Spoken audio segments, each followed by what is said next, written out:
Hoy vamos a cerrar el Pequeño Familia y quiero tener unos pensamientos extendidos. Me gusta esto de pensamientos extendidos porque quiero hablar muy puntualmente sobre una situación que vengo detectando en los últimos años que tiene que ver con nosotros en general y con los hijos en particular. Quiero cerrar con esto. Estos pensamientos extendidos, a manera como de conclusión, quisiera decir que tenemos una cultura que tiende a posponer todo lo importante de la vida.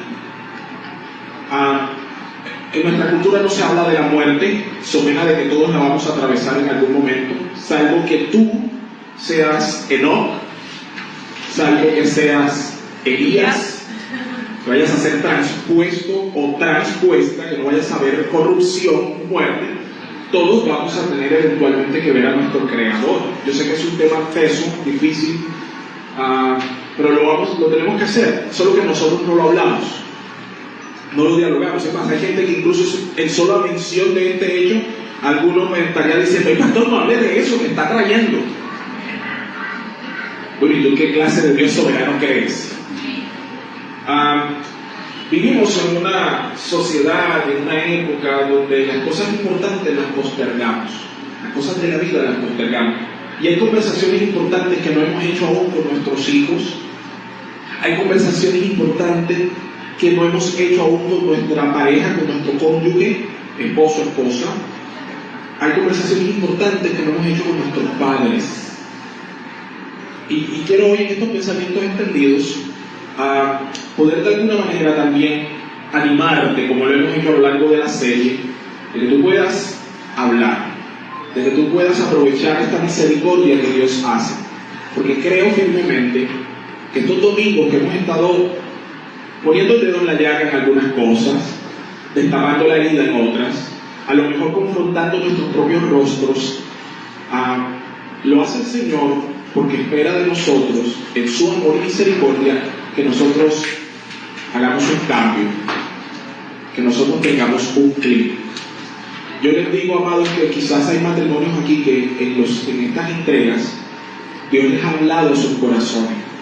Hay padres a los cuales Dios les ha hablado para que reevalúen la manera en la que están direccionando su casa, su matrimonio, su hogar, sus hijos. ¿Se entiende, verdad? Entonces, nuestra tendencia es a posponer lo importante. Conversaciones que nos han dado de hijos que no le terminaron de decir las cosas que tenían que decirle en vida a los padres. Y siempre me hago la misma pregunta: ¿pero por qué no se hizo cuando estaban en vida? Y la respuesta dolorosamente llega de bruces a mi cara, y es que estamos tan ocupados. Estamos tan inmersos en nuestras cosas,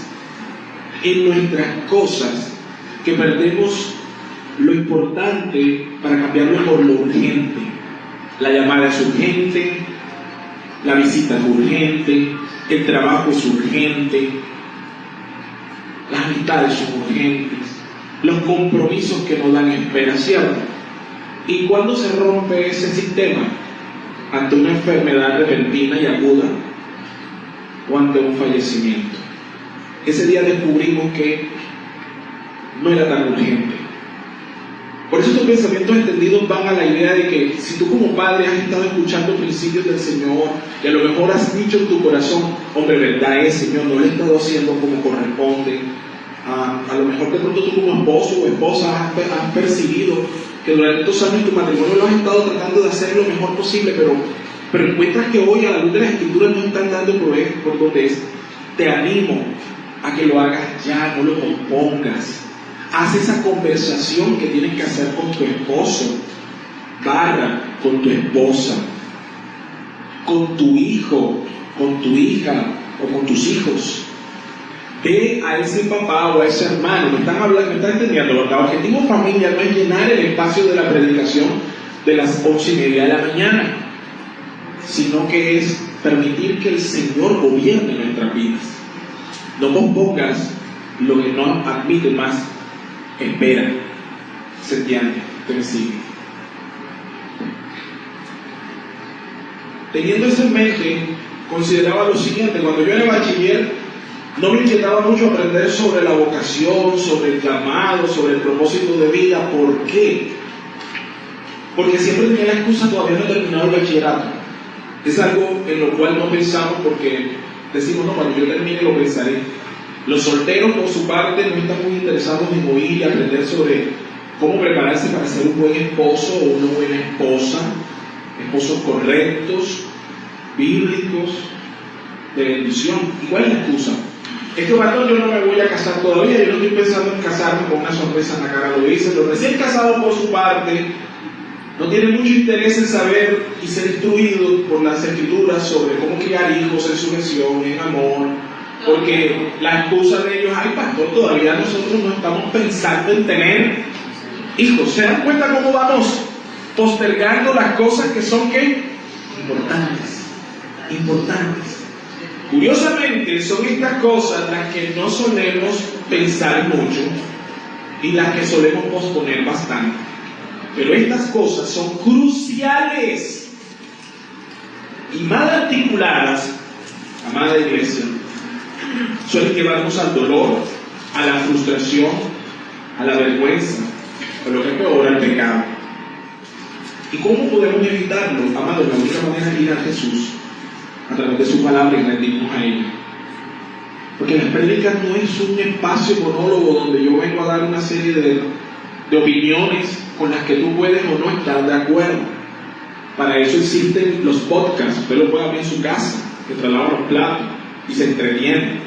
En la mañana no venimos a entretenernos, venimos fundamentalmente a que el Señor nos haga una operación a corazón abierto y comunitaria, por cierto, porque mientras te están abriendo a ti, me abren a mí y abren a otros. Entonces se asemeja más a un quirófano que a cualquier otra cosa, porque el Señor está hablando directamente a nuestras vidas.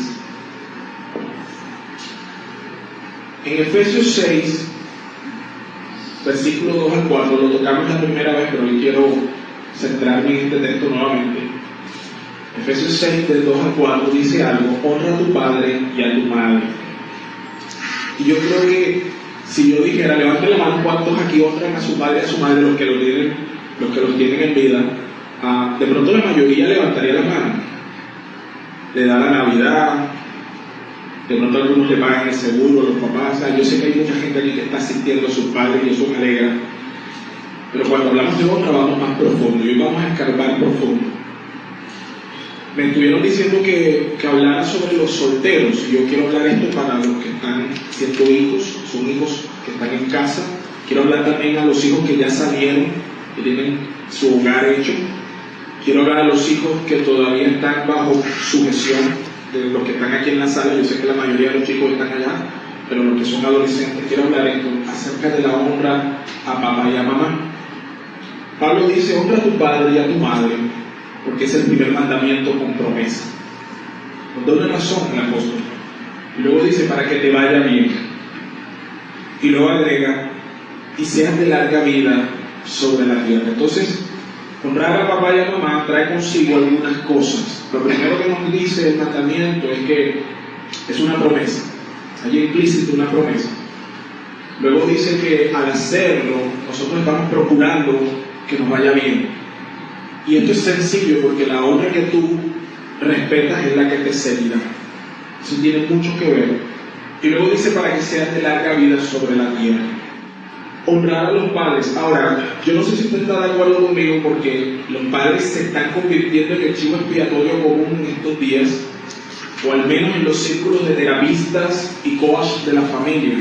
Cuando usted habla con las personas y comienzan a hacerle, como de alguna manera, ese trabajo terapéutico, muchas veces los errores, los fracasos, las debilidades, los problemas de carácter, a menudo son achacados a la crianza de sus padres. Muchas de las taras con las que tú vienes en esta sociedad se ha vuelto común. Es que tú eres así porque tu papá, barra, póngale todo lo que venga, que tú eres así porque tu mamá. Y hemos estado hablando 3 domingos acerca de la poderosa influencia que tiene un papá y tiene una mamá en la casa. Entonces, hagamos aquí algunas convenciones. Es cierto que un papá y una mamá van a influir profundamente en la vida de un hijo. Eso es cierto, ya lo dejamos perfectamente comprobado a la luz de las Escrituras por los domingos anteriores. Además, es igualmente cierto que el Señor demanda de ti y de mí como padres que influyamos sobre ellos bíblicamente. También de eso se deriva otra realidad, y es que cuando no lo hacemos correctamente a la luz de las Escrituras, corremos el riesgo de influirlos también, pero de manera negativa. Y eso va a generar, sin duda alguna, pecado. Y el pecado trae dolor y trae quebranto. Usted está siguiendo la línea, ¿verdad? Estas cosas son ciertas. Ahora bien, achacar todas nuestras debilidades de carácter y achacar todas nuestras situaciones personales a la sola situación de que tuvimos padres ausentes, o que abandonaron, o que nos maltrataron y nos marcaron, es muy reduccionista. Y hace llegar entonces a decir algo que el Señor de tajo cortó en el Antiguo Testamento.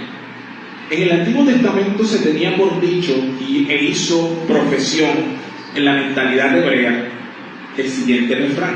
Ellos decían, sí, los padres comieron los higos y los hijos les dio la dentera.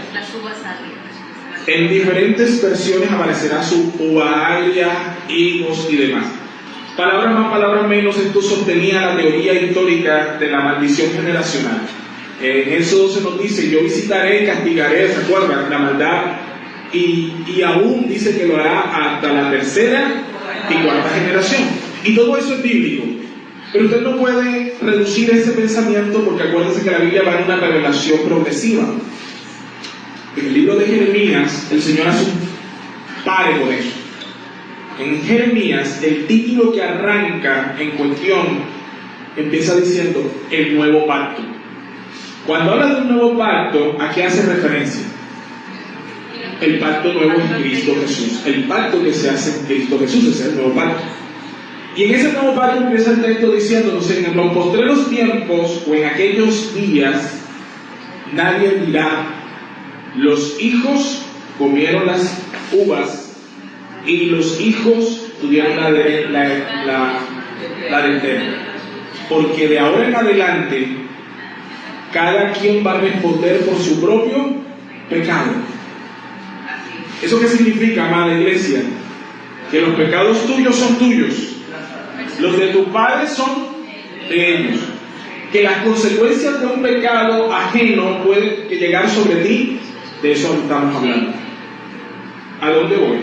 Miren acá. ¿Cuántos de los problemas que estás experimentando, hijos que están aquí? Todos aquí somos hijos. Todos. ¿Cuántos de los problemas que estás experimentando en la vida estás atribuyendo de manera consciente o inconsciente a tus padres? O incluso a otros miembros de la familia. Le estás atribuyendo situaciones de frustración personal a cosas que a lo mejor te ocultaron. Hay familias donde hay secretos inconfesables o que se tratan de mantener completamente al margen para luego cuando se descubren es frustrante. Secretos que no te contaron y uno tiende a reprochar estas cosas. Cosas que te ocultaron, a lecciones que tus padres o hermanos aún no han aprendido, a defectos de carácter que todavía no han cambiado. Es que mi papá siempre fue, es que mi papá siempre ha sido, es que mi mamá siempre fue, es que mi mamá siempre ha sido, es que mis hermanos son, es que mis hermanos siempre han sido. Errores que cometieron al criarte, pecados que cometieron en tu contra. Sé que es saludable descubrir las raíces de nuestros dolores, de nuestros quebrantos, de nuestras debilidades. Pero la verdad, la sanidad nunca viene cuando tú identificas causas. Ese es el inicio. Asignar culpabilidad tampoco sana. Entonces, ¿qué nos permite a nosotros ser libres? Las familias necesitan gracia y misericordia para poder andar. Porque las familias están compuestas por pecadores. Padres pecadores imperfectos, hijos pecadores imperfectos, abuelos pecadores imperfectos. ¿Y eso qué significa? Que vamos a tender a tomar decisiones pecaminosas más cuando no se está actuando en Cristo. Y eso va a dejar huellas, va a dejar heridas. Pero ¿cómo puedo entonces yo ser libre de estas cosas? Amado, necesitamos la gracia. Y la gracia inicia con el perdón. La gracia inicia con el perdón. El perdón sana y preserva. Cuanto más practiquemos el perdón en casa, más ambiente de sanidad habrá en ella. Y será un ambiente seguro. Ahora, piense por un momento, la Biblia no nos narra de situaciones disfuncionales, no está llena la Biblia de situaciones disfuncionales. Siempre pienso en el pobre José. José fue traicionado por 10 de sus hermanos. Confabularon en su contra. Aquí lo hemos predicado muchas veces. Inicialmente querían matarlo, luego decidieron venderlo y finalmente, lo metieron a una cisterna y finalmente lo vendieron al primer pueblo que cruzó por ahí. Y ellos lo llevaron luego de esclavitud a Egipto. Y me toca mucho el corazón esto, porque se supone que tu familia es tu lugar seguro. Se supone que tus hermanos son tu sangre. Se supone que cuando tú estás en tu casa, la protección más evidente que tú tienes son tus padres. Y a Josué le fallaron todos esos. Porque a Josué no solamente le fallaron sus hermanos que quisieron venderlo, matarlo. A José. Así es, José. A José también le traicionó, de alguna u otra manera le falló su padre, que lo puso en ese aprieto. A José le faltó un padre que lo protegiera de sus hermanos, que no estuvo allí. Las disfunciones en la familia existen, amados. Y es turbio pensar que la gente más cercana a ti es la que tiene más capacidad de poder herirte, precisamente porque son cercanos. Y las heridas que nosotros a veces llevamos en nuestra alma y en nuestro corazón fueron infligidas por gente muy cercana a nosotros. Ya sea que actuaron de manera directa en hacernos daño, o por la omisión. Criarse, por ejemplo, con la ausencia de un papá es una fractura en el corazón muy fuerte, que se puede superar, indiscutiblemente que sí, pero que vamos a tener taras y raspaduras, las vamos a tener. Ahora, José no fue condicionado por el pecado de sus padres y de sus hermanos. Y es lo que quiero decirte en esta mañana, en estos pensamientos extendidos. Porque hemos hablado de las familias en el deber ser de las cosas.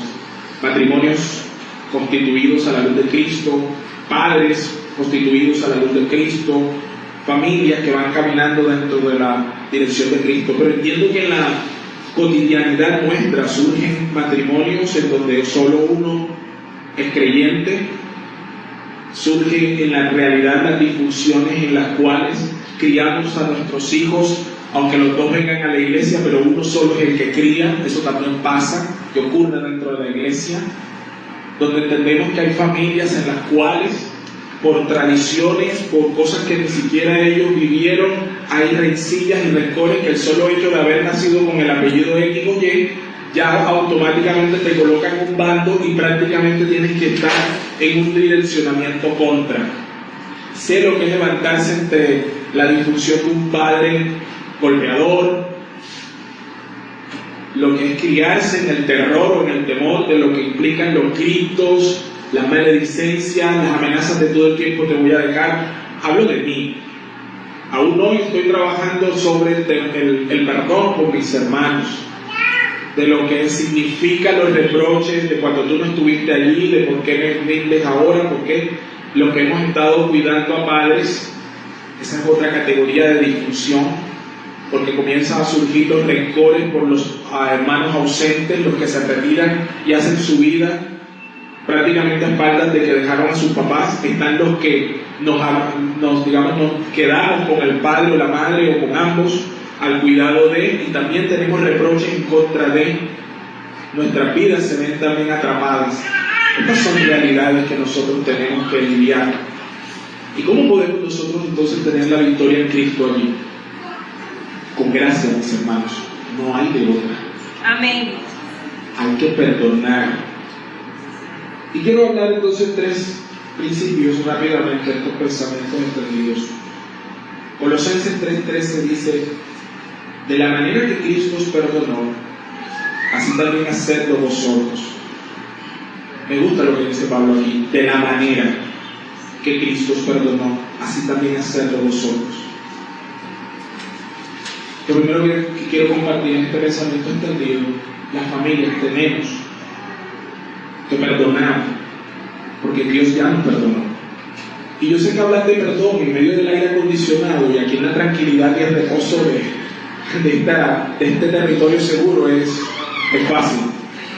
Pero perdonar o hablar de perdón cuando te vas a enfrentar a esa persona que siempre te ha dañado, te ha lastimado, a la que incluso su sola presencia te inquieta, donde a veces no puedes ni llegar a ese lugar porque te genera físicamente malestar, es difícil.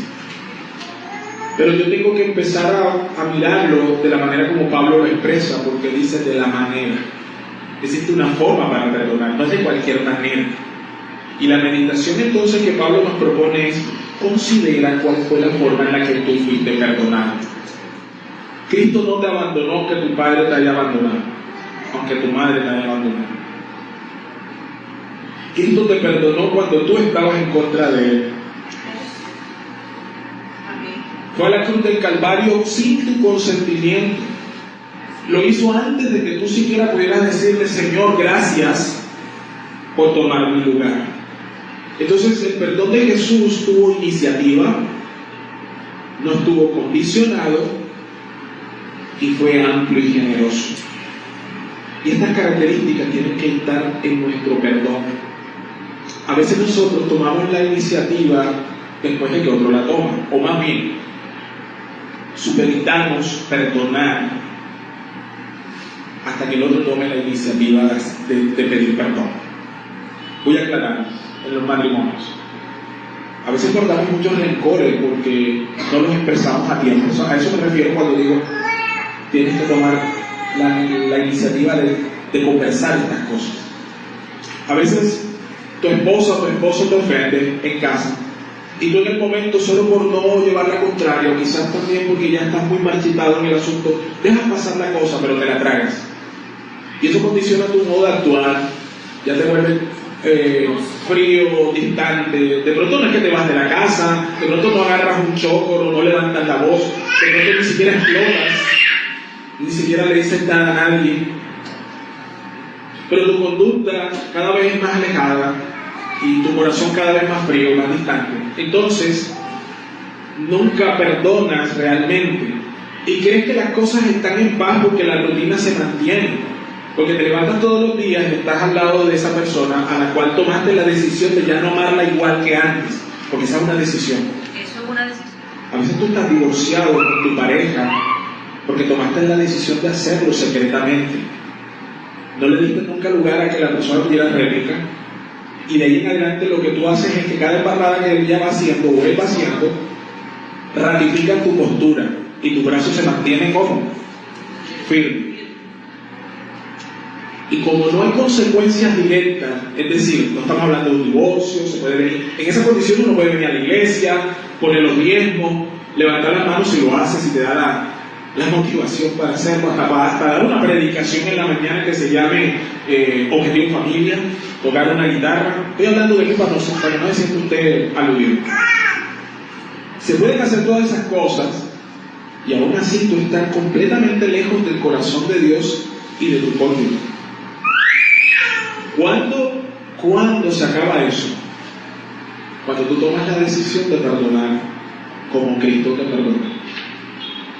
Porque a veces en las parejas ocurre que nosotros tomamos estas actitudes porque estamos esperando que la otra persona cambie. Ese es el común denominador de los problemas. Porque estamos supeditando que la otra persona cambie. Entonces cuando esa persona cambie, yo lo perdono. ¿Cierto? Si la persona no cambia, entonces ¿qué? Yo lo perdono. Estoy guapo. ¿No? Le pongo aquí pastor dijo que hay que poner límite. Ya yo le puse límite, yo pongo la almohada aquí entre la cama. Ese es mi límite, para que no se cruce para acá. Pero amado, el perdón es la gracia que el Señor establece para que pueda haber espacio a la restauración. Porque sin perdón no podemos restaurarnos. Y Dios nos llamó a tener parejas de esa manera. Esa no es la manera en la que exhibe su amor por su iglesia. Cristo no se resiente y se toma distancia de su amada esposa, que es la iglesia. Como te portaste en una iglesia, comunidad cristiana, hoy me voy a poner distante. De la manera en la que Cristo nos perdonó, así también hacerlo vosotros. Voy con los padres, y esto va con los hijos ahora, hijos míos. Nos hacemos grandes y nos llenamos de tantos rencores y de tantas cosas con nuestros padres. Nosotros nos llenamos de ideas y de prejuicios. Cuando somos hijos, tenemos también un escáner muy grande con nuestros padres. Y nos vamos llenando de nuestras resoluciones, de nuestras ideas. Y nos vamos, al igual que las parejas, enfriando. Entonces, pareciera que nuestros papás no tienen derecho a equivocarse. Nos resentimos por cosas simples. Miren, hay hogares donde hay varios hijos, donde algunos hijos estudiaron en la universidad pública y otros estudiaron en la universidad privada. Escuchen esto. La vida da vuelta y al cabo ya cuando tienen hijos, ya todos son tíos, en conversación sale a colación la cosa de que el que estudió en una universidad privada guarda un pequeño, sutil, pero profundo resentimiento, como que mi papá no me quiso igual, o que yo asumo que tú tienes una preferencia por el hecho de que ahí, si yo también estudié en una universidad privada, a mí no me pagaban y que 4.000 barras, y me iba sin almorzar, me comienzan a hacerse de repente y sacan a colación, como si yo iba caminando, ¿verdad? Pero como a la señorita le pagaron la universidad privada, claro, porque tú eras la consentida. ¿Le han escuchado eso? Porque se ríen. Ha pasado aquí. Yo pensé que todos eran espirituales. Resentimos como, y yo estoy convencido que los papás en el último de sus cabezas estaban pensando en que había alguna diferencia entre la educación y otro, porque los papás lo que están pensando es cómo resuelvo. Porque ya el otro, mira, esto en la cabeza de un papá es esto. Ya mi hijo ya coronó. Ya lo logré. Porque para un papá uno esto es un esfuerzo sacar a un chico y darle, y más en estos tiempos, darle educación. En la cabeza es, ahora a cómo vengo, cómo lo pongo. Entonces es la oportunidad, le puedo pagar esto y hacer un sacrificio, y no está pensando, es que esto lo quiero más y por eso le voy a dar la universidad pública, privada. A veces nuestros papás fallan a la hora de decirnos cómo quieren las cosas. Y nos llenamos de tanto rencor contra ellos. Y quiero recordarles en esta sala, porque siempre estoy hablando a todos aquí que son hijos, entre grandes y chiquitos. Nuestros papás son prestados. Nuestros padres son prestados. Y son tan prestados que incluso hoy pueden ser llamados a la presencia del Señor. No te vayas con ese peso. Haz que tu mochila sea ligera, que tu carga sea ligera. Perdona la crianza mal hecha. Perdona la universidad que no te pagaron. Algunos crecimos con el resentimiento de que nuestros papás no nos pudieron pagar una universidad. Y eso nos lastima terriblemente. Porque consideramos que si me ama, hubiera hecho todo lo necesario para que yo pudiera estudiar. A los que nos tocó de pronto trabajar temprano y a los otros les tocó estudio. Ha pasado eso en casa, ¿verdad? Que al hermano mayor le toca salir a trabajar porque a él le tocó las vacas flacas y le tocó bandearse y trabajó y estudió, y luego los más pequeñitos les tocó se compuso la mano y comenzaron a estudiar y empiezan a crecer esos resentimientos. Y ¿saben una cosa? Llegamos a Cristo y venimos a la iglesia, depositamos los diezmos, cantamos, hacemos las palmas, somos capaces incluso de predicar el Evangelio, pero no nos tomamos el tiempo de entender que Cristo vino a gobernar cada aspecto de nuestras vidas y que el perdón es parte fundamental del Evangelio. Y te toca empujarte, hermano, de la manera en la que Cristo te perdonó. Cristo te amó. Por eso soy de los que creen que en el reino no hay iglesias grandes ni chiquitas. Eso es invento nuestro. ¿Por qué lo digo? Porque la misma sangre que redime a la iglesia chiquitica es la misma sangre que redime a la iglesia grande. Amén. El costo no es ser tú, no es la plata, el costo es la sangre de Cristo. Y la sangre de Cristo tiene el mismo valor para salvar a uno como para salvar a miles. ¿Usted me está comprendiendo? Hijos que están aquí, si tú creces con estos rencores, piensa en José, porque José fue tirado a la cisterna, fue vendido, llegó de esclavo.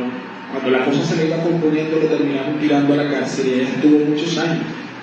Y lo que más me llama la atención de José es que nunca su situación condicionó su escogencia de vida. José escogió vivir para el Señor. Voy a repetirlo. José escogió vivir para el Señor.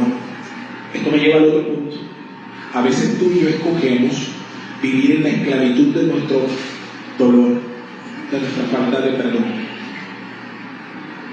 Con mi hijo nos pasa con mucha frecuencia, peleamos mucho con eso con Pablo, porque Pablo a veces se levanta y está frustrado. Y se frustran, que es una calamidad impresionante que tú dices, caramba, y el día que te toque llevar a una casa, se frustra. Si el lápiz no está, si se le perdió el bolígrafo, no encuentra, no, que esos son los problemas grandes de ellos. En su caos de vida que ellos viven, en su orden, en su desorden altamente organizado, porque ellos son funcionales en su caos. ¿Qué ha pasado, verdad? Los que tenemos aquí adolescentes sabemos lo que hablamos. Entonces ellos en su caos organizado y funcional, donde tiran un zapato por allá, una media por allá, un libro que no saben si lo sacaron o lo dejaron, ellos esperan que nosotros, como si fuéramos los Vengadores, los Avengers, el que tira las cosas estas, ¿cómo se llama? El Doctor Strange. Él espera que yo le haga un portal, meta las manos, teletransporte mi mano donde dejó, sabe Jehová dónde, lo que aquello que busca, y yo se lo teletransporte y se lo ponga. Y si no lo hago, entonces ya soy tomado por gentil y publicano. ¿Entiendes? Soy un agente del mal que ha venido a crear caos y confusión en su vida. Es más o menos así. Yo estoy tratando de hacerlo alegre, pero no es grato, no es grato. Porque son unas demandas completamente bíblicas y demandas que se caen por su propio peso, pero es un adolescente. Y en ese caos funcional, muchas veces mi esposa y yo le decimos, hijo, tú puedes escoger salir de esa actitud. Se lo hemos trabajado, ¿verdad? Escoge dejar la frustración, el enojo, porque tenemos que enseñarnos, familia, que uno tiene que hacerse responsable de sus estados anímicos. Eso no nos lo enseñan. Es que tú me haces enojar. No, tú te enojas. A lo que yo me refiero es que la Biblia dice, el Espíritu Santo gobierna sobre tus deseos carnales, sobre tu ira. Eso es lo que enseña la Biblia, no sé la suya, la mía me enseña eso. Y que lo que yo debo aprender es a someter mi temperamento y mi carácter al señorío ¿de quién? De Cristo. Esto me enseña que con cada prueba yo tengo salida, que yo puedo decidir si me quedo rabioso o frustrado. Por ejemplo, cuando mi hijo se aburre, ya se le hemos dicho, hijo, ¿estás aburrido porque tú? Yo no estoy obligado a ¿qué? A entretenerme. Esa no es mi función. Pasar tiempos de entretenimiento con él, sí, pero no estamos obligados a entretenerlo. No, y él tiene que aprender a, así como se frustra o se aburre, él tiene que aprender a gestionar eso. Hijo, que te frustras, que estás adulto y maduro y todavía vives bajo el techo de papá y mamá. Tienes que amarlos y tienes que honrarlos. Tienes que perdonar sus carencias, perdonar sus errores, perdonar sus fallas, porque te fallamos. Y eso no te legitima a la deshonra. Y la deshonra, o más bien, la honra no es darles plata a los que trabajan y están allí. Es que yo pago los recibos. Es más, conozco hijos que porque pagan el recibo, o a lo mejor tienen una condición económica que ahora sostienen a sus papás, pareciera que quieren invertir los roles. Y falta nada más que se quiten la chancleta y le peguen a los papás, les enrostran a toda hora, que los mantienen, que los sostienen. Te voy a decir en el amor de Cristo, y me perdonas, pero tengo que decírtelo, estás actuando mal y eres canalla, porque eso no lo manda la Biblia. La Biblia plantea la honra en todo tiempo. ¿Hasta cuándo? Hasta cuando ellos se vayan. Honra no es dar dinero. Entonces, sé que muchos de nosotros, y más en nuestros países, tendemos a justificar conductas, patrones de conducta, actitudes, en base a lo que otro hizo, en el caso de los papás, que es lo que me estoy refiriendo. Entonces yo estoy enojado. La adolescencia de nuestros días está más enojada que la de los 90. ¿Cómo así? Yo me crié en la época del rock pesado. En esa época la gente pensaba que todo el que se ponía una camisa negra era satanista. Yo vine aquí a este lugar y me miraban como tal. Algunos se ríen porque saben que es así.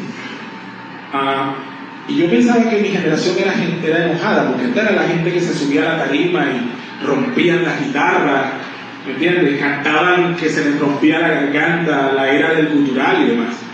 Ahora tú escuchas, todo es brillante, brillantina, rojo, fucsia, fosforescente, todo lo demás. Parecía que están en, ¿verdad?, el arco iris a flor de piel. Pero es la gente frustrada y enojada impresionantemente. Jóvenes enojados terriblemente con sus padres, achacándoles todo cuanto les ha salido mal. Y yo hoy quiero poner en consideración a José. José le fue mal, literalmente. Podría uno en retrospectiva decir, oye, la vida de José fue dura.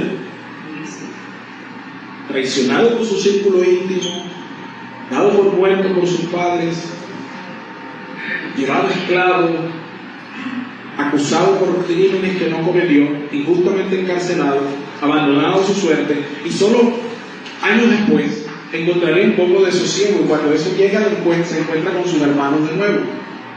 Pero me gusta lo que dice Josué, Génesis capítulo 45, versículos del 4 al 5. Yo soy vuestro hermano José. Está hablando a sus hermanos ya después de que descubre que él es aquel que había intentado matar, que luego vendieron. Yo soy vuestro hermano José, a quien vosotros vendisteis a Egipto. Ahora pues, no os entristezcáis, ni os pese, el haberme vendido aquí. Y esto es la sanidad más grande que yo puedo observar en la frase siguiente. Pues para preservar vidas, ¿qué dice allí?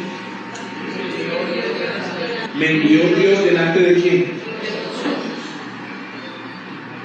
Si hay algo que me da mucha tranquilidad y paz, es que el Evangelio de Cristo me enseña que tengo un Dios soberano. Y yo sé que eso riñe con la mayoría de la predicación evangélica de hoy, pero con esto que estoy hablando es lo que más exalta al glorioso Dios que tenemos. Porque el Dios que tú y yo tenemos es un Dios que tiene plan y propósito. Dios no improvisa. José entendió que el Dios soberano era quien lo había metido en la cisterna, quien lo había metido en la cárcel. Y ojo con lo que estoy diciendo, porque yo sé que más de uno va a ir apretando, como así, pastor, que Dios lo metió en la cisterna, eso no es de Dios. Dios en su soberanía llevó y permitió que José cayese en aquella cisterna por sus hermanos. Yo no puedo explicar cómo el pecado del hombre concurre positivamente para los propósitos divinos, pero puedo decir que el Dios bueno que usted tiene permite que le pasen cosas que no son tan agradables porque hay un propósito mayor. José entendió que sus hermanos solo fueron un elemento dentro del mover de Dios, y eso a él le dio paz. Descargó su ira. No veo en las páginas del Génesis, y la historia de José está documentada en muchas páginas, que José guardase resentimiento, que estuviera en las noches de soledad en aquella cárcel rumiando los momentos en los que lo tomaron y lo echaron en la cisterna y lloraba diciendo: hermanos míos, acuerdan que ese fue como nos lo describe, eran gritos. Él no se amarró a eso, no lo abrazó, no lo tomó como su patrón de conducta, que de aquí en adelante no. Lo que pasa es que, o sea, hay que entender a José ya, él es así de repente y áspero y burdo, porque es que él tiene una historia bien cruel, fuerte, que a él de chiquito, imagínate, ya no es así de, ¡ey, está! Los hermanos, está fuerte. Cuando usted escribe a su estado que Cristo es suficiente, usted está refiriéndose a esta historia. Significa que usted en su vida tiene que entender que Cristo es suficiente. Aunque estés en la cisterna y aunque tus hermanos te hayan traicionado, que tus papás no te hayan estado allí en los momentos en los que tú quisiste que estuvieran, Dios fue suficiente. Y esto es lo que me toca a mí de José. Porque su perdón hacia sus hermanos ya lo había hecho mucho antes de que lo vieran. Amén. ¿Tú me estás entendiendo? Fue circunstancial que se vieran porque Dios así lo había establecido, pero José ya había liberado su corazón de ese perdón. Pastor, ¿y usted cómo sabe? Mira su vida. Esa es la vida de una persona que no está esclava al rencor. Entonces tú necesitas empezar a entender que para estar en familia tú tienes que agarrarte del perdón como un estilo de vida, porque nos van a fallar y vamos a fallar. Y como hemos sido perdonados, Dios nos demanda que nosotros perdonemos. Luego en Génesis 50, 19 al 21, vuelve a decir José, dice: no temas, ¿acaso estoy yo en lugar de Dios? Ustedes pensaban hacerme mal. Mira lo que dice José. Ustedes pensaban hacerme mal, pero Dios lo tornó que en bien, para que sucediera como vemos hoy y se preservara la vida de mucha gente. Ahora pues no temáis, yo proveeré para vosotros y para vuestros hijos. Tremendo. Ha podido decirle: miren, así los quería ver. La vida te da sorpresas, coma. Esa sí se la sabe. Era un versículo. Así los quería ver. El que ríe de último, ja, ja, ja. José descansaba en una profunda verdad, y es que aunque tu padre te falle, y dice la Biblia, aunque tu madre y tu padre te dejaren, coman, con todo Jehová te recogerá, porque eres el Dios de mi salvación. Amado hijo que estás aquí, yo no sé qué tanto resentimiento guardas tú con tu padre, no sé cuáles fueron sus fallas, quizás se ausentaron o te abandonaron, o permitieron que tus hermanos te ultrajasen. Yo por mucho tiempo tenía rencor con mi mamá por causa de la mala vida que le daba a mi papá. Es curioso cómo uno hace estas cosas, conexiones emocionales bien raras.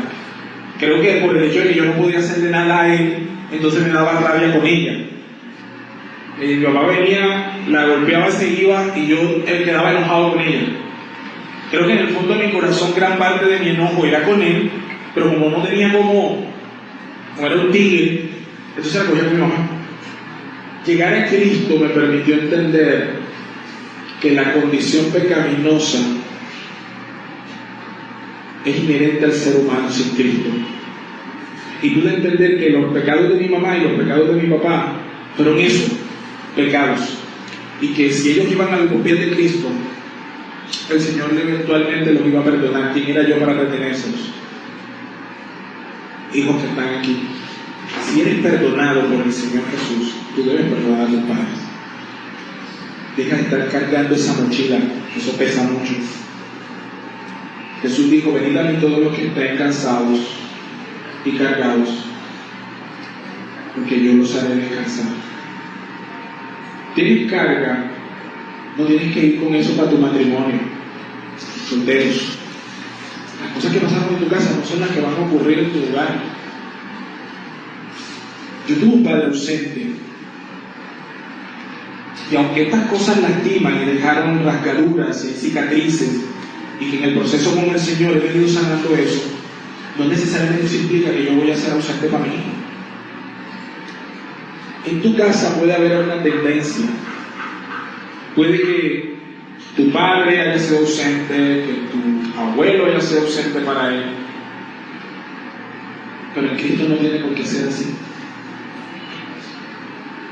Puede que tu mamá haya sido manipuladora, que tu abuela haya sido manipuladora. En Cristo no tiene que ser así. Puede que todos tus tías, primas, mamá, todas se hayan separado. Ese no tiene que ser tú. Iglesia. Ustedes han visto que hay casas donde todas las mujeres son dejadas, las dejan los maridos. Eso es solo una estadística. Hijos, suelten y perdonen. Aquí hay muchos padres que están en esa encrucijada.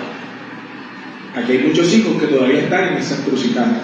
Aquí hay hijos que tienen mucha edad que todavía tienen guardando una mochila vieja de resentimientos hacia el papá. Hoy te digo, hijo o hija, para consolación de otros, el Señor ha permitido que estas cosas pasen. Yo ya estoy de pie aquí hablando de estas cosas porque el Señor me permitió que las viviera. Me gusta eso, porque la Biblia dice precisamente en Colosenses, bendito sea el Dios, en Corintios 2, Corintios 1, 3 al 4, dice la Biblia, bendito sea el Dios de toda consolación, el cual nos consuela en toda tribulación nuestra, para que nosotros podamos consolar a los que están en cualquier aflicción. Las cosas que tú pasas van a servir para la consolación de tus hijos, para la consolación de tus vecinos, para la consolación de la gente que está en la iglesia, para la consolación de tus discípulos. Las cosas que tú pasas no determinan quién tú eres en Cristo. Es solamente una etapa por la cual tú tienes que transitar para luego llevar gloria al corazón del Señor. Tribulaciones que estás padeciendo o has padecido, eso va a pasar. Esa tormenta no será para siempre. Un día, para los que están ahorita enojados con papá que tienen edad de adolescente para arriba, un día vas a crecer. Un día te darás cuenta que un montón de cosas con las cuales te molestaste eran irrelevantes. Un día visualizarás a la distancia a tu papá y a tu mamá y probablemente los idolatres.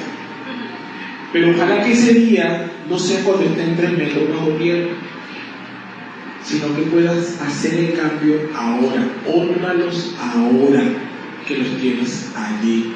Honra a tu padre y honra a tu madre para que te vaya bien. Papás, a lo mejor también tú traes algunos resquemores con tu familia, con tus padres. Perdónalos. Si ya se fueron, perdónalos. Perdónalos por su arrogancia, por su testarudez. Perdónales por aquellas veces que fueron ásperos contigo. Perdónales por aquellos que se fueron y nunca estuvieron allí, por los cumpleaños que no te celebraron. Perdónales de pronto también por la marcada preferencia con algún otro hermano, porque esas cosas pasan. Si no, mira a José. Perdónalos porque a lo mejor no te dieron la misma educación que le permitieron a otros hermanos tuyos.